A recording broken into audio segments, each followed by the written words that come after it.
sanadinki ne Ramatu na zama ɗan da ba mai tsara ban aure ki ba Ramatu ba za ni gyara kowa ya so ki ba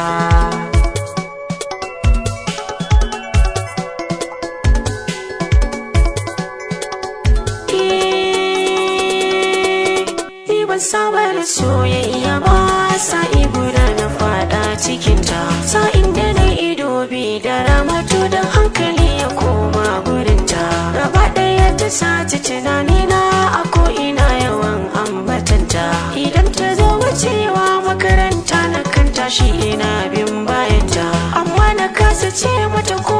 fannin shekara guda kan in firta domin yawan ganinta a koyaushe na gane da kalolin kayanta na gane adadi na gawayenta kan wata faɗi mama na sinta a iya bincike na wanda na yi bata da saurayi da talamunta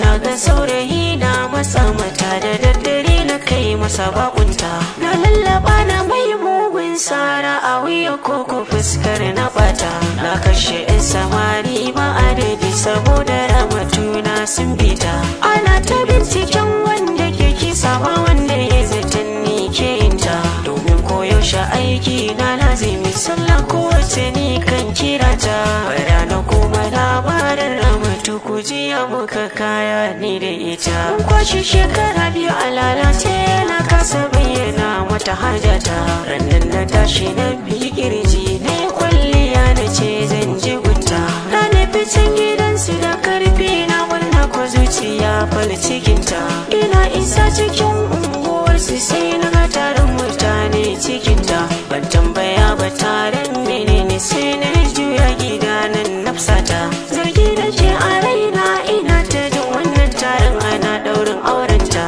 tafiya nake ba na duban me ke gaba na balle in nazarta bana bambance rami ko kukwata balle in ce kwai zan ketare mata a horo na in ƙarasa gida da hanzari adda ta dakota a cikin tafiyar har ɗan garuwa ya bige ni rauni a fata amma na tashi sannan ne hakuri buri na da gida in kusata da zuwa nake da wuya sai ga abin mu ya ɗauko mota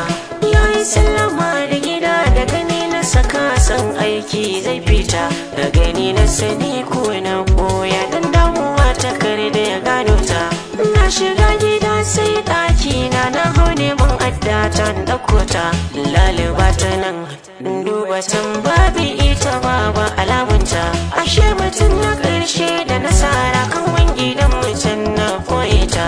na zuwa na ganta ku bi ni saura